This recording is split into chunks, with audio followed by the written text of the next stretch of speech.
Merhaba arkadaşlar, bugün sizinle uzun bir süredir Brawl Stars videosu gelmediğine göre bugün arkadaşlar sizinle Brawl Stars videosu çekeceğiz.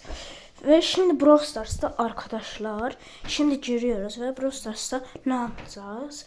Brawl Stars arkadaşlar bir karakterin kostümlerini göstereceğiz ve hangisinin daha iyi olduğunu yorumlarda yazacaksınız ve hemen o karakterin bir kostümü bir cümleyle kalacak. Hadi şimdi Colt'a. Colt'un hangi kostümü daha iyi?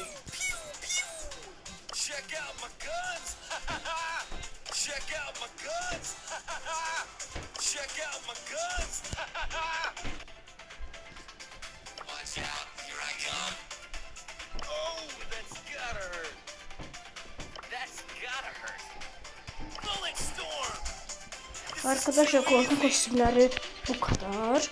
Şimdi hangisinin daha iyi olduğunu yorumlarda yazmayı unutmayın arkadaşlar. Kesin yorumlarda yazın ki ben tam bilim arkadaşlar. Ve kanala like atıp abone olmayı unutmayın. Daha böyle videoların devamı gelmesi için like atıp abone olun. Görüşürüz.